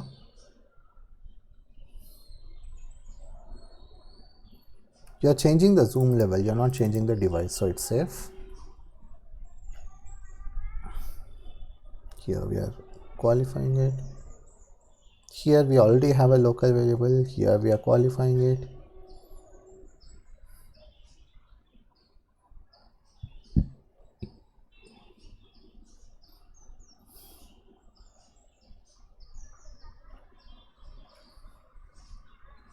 So by the way, you could say you are unlocking a device here, and because we are using session.device, it could be a different device. So you could argue, what if we are unlocking a different device from the one we locked, which would cause a crash? And you are right, but that problem would occur here as well, so it's fine.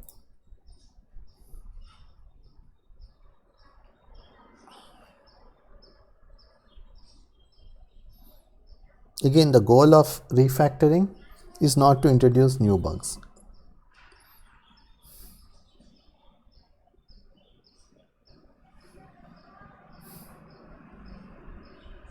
Yep. Remove camera.device helper property. It's helper function, but it's a computed property, so that users are forced to clarify to encourage users to clarify whether they want the session device or the delegate device.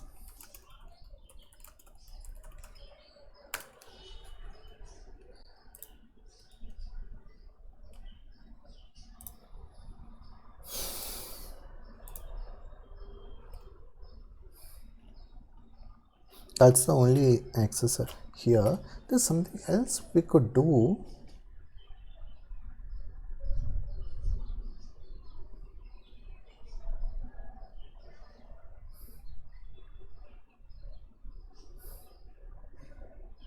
Could define a helper function here. Okay, never mind. Let's not change. Let's not fix something that isn't broken. Do we even have final let? Final let doesn't cause a problem. Final var is the one that's tricky. So you have a playback duration. Let's look at one by one. Is someone else setting it? No.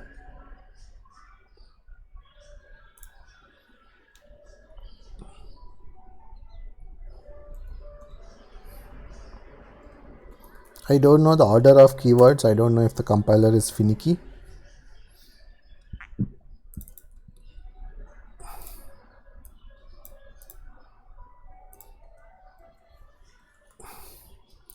Compilers help a lot,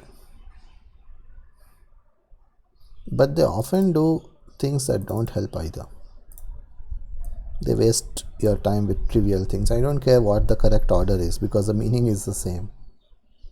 Okay. Local variables are being assigned here. So this can again be private set.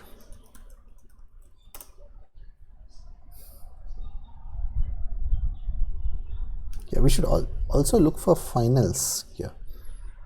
Okay. Final var. There were two more, weren't they? Here. Analytics parameters and progress. I think we already checked analytics parameters. All local variables are being set except here, which is in the same class. Here we are reading it, not writing it. Yeah, here also it's the same thing. It's set in the same class. Private set and progress. This is a bad name. What is it? Is it a percentage? Is it a fraction? Rename it to.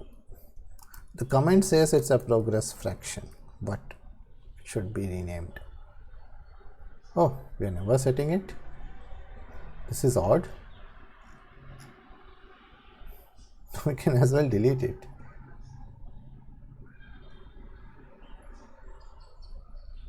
Yeah, long exposure, I don't know. It doesn't have a sense of progress. Like you can't say it's 25% done because a user can stop anytime. It's not like you need to capture for a fixed duration, so it doesn't make sense.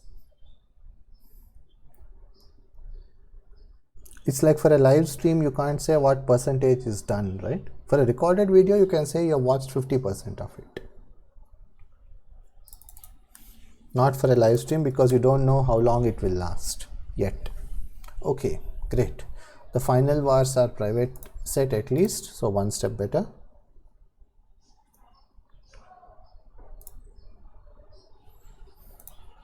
Make the final vars private set.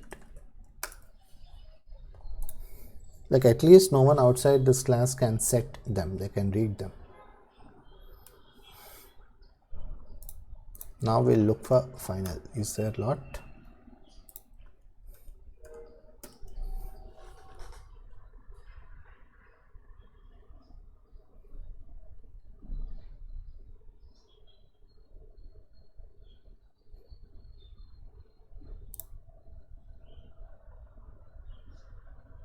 A final class can't be subclassed, but this again doesn't make sense because we are not subclassing it anyway. And for that matter, should each class that can't be subclass be marked as final? No.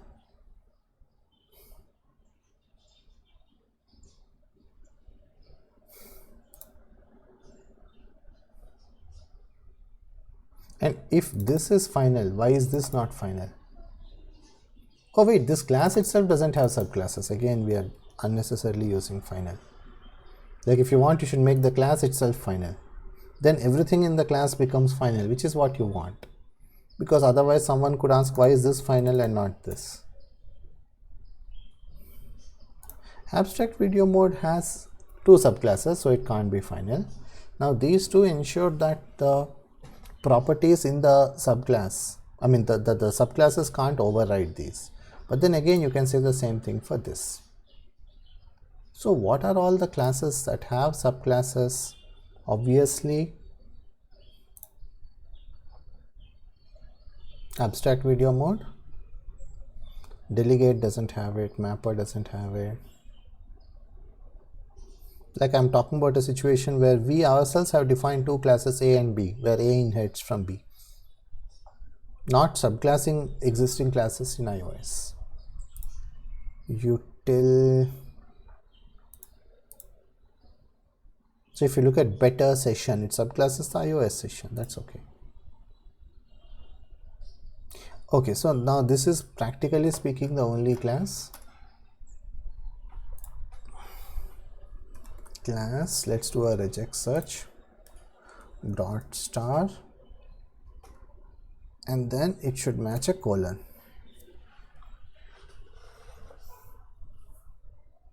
We don't even need to click each of them. We'll just read the left column.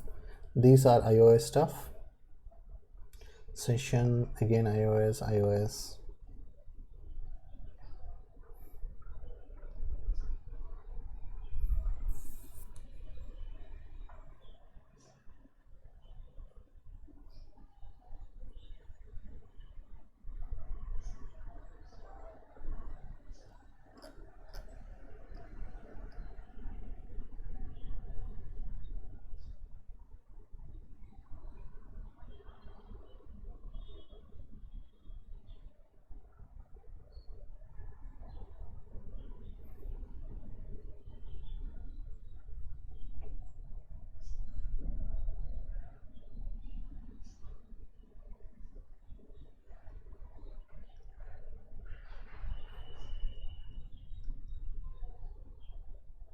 Yeah, we are done with all of them.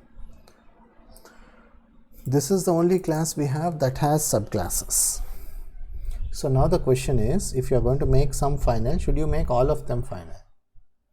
To indicate that subclasses should not override them. Light trail mode, time lapse mode. These are the two subclasses of abstract video mode. Let's go through, try to make everything. These are statics, never mind. Replacement frame for.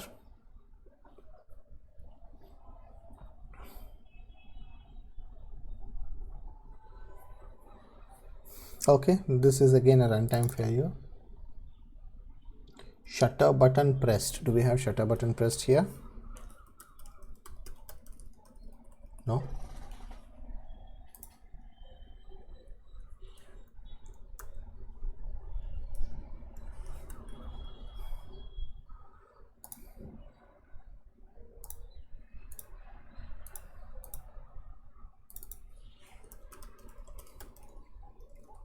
We have it in time lapse mode.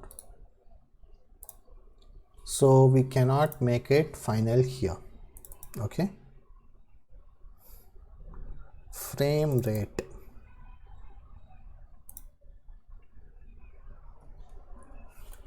Var frame rate.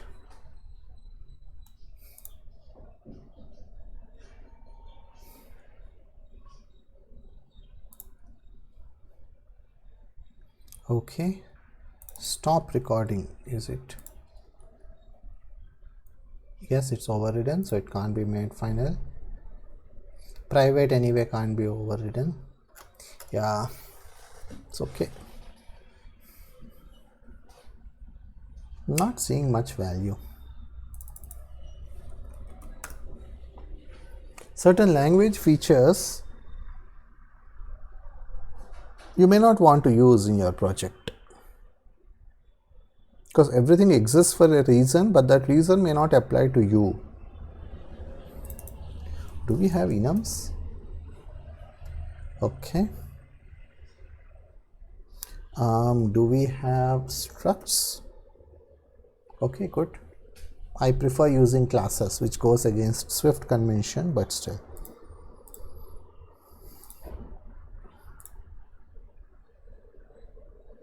Okay, so what have we done here?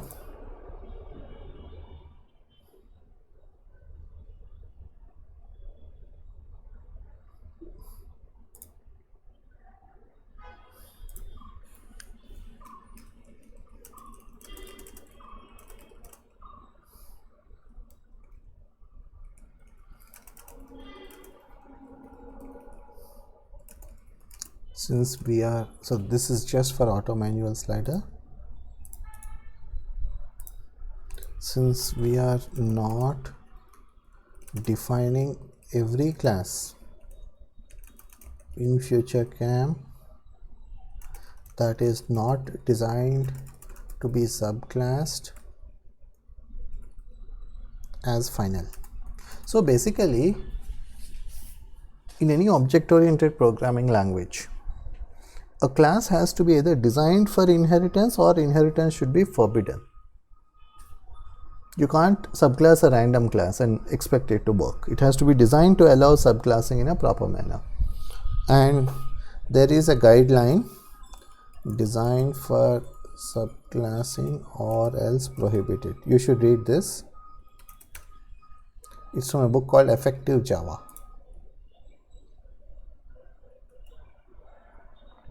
This one. You should read it, but I'm not going to go into now. Go into it now. So again, the question is, if auto manual slider is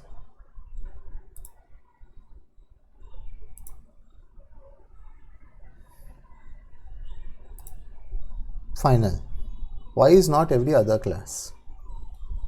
I don't really think it adds value to go around saying final, final, final every time.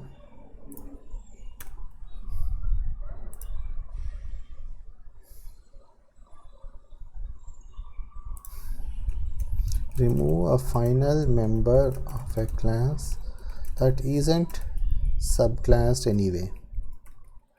I split the two files into two different commits so that the commit message can be more tailored for each of the situations.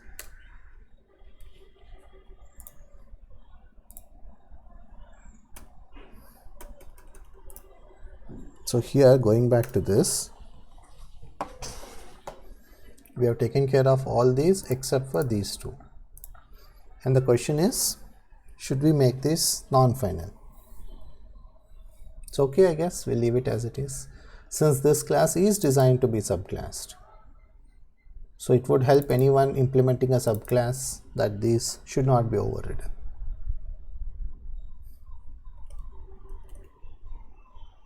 Oh wait, this is a computed property. My mistake. Private set doesn't even make sense. There's no question of setting.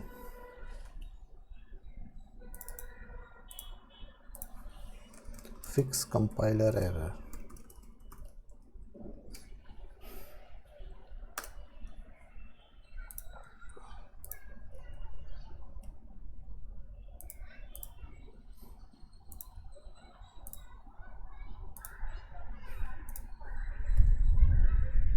I think this is a marathon video that has crossed 2 hours, so let's stop it here and I'll see you in the next video.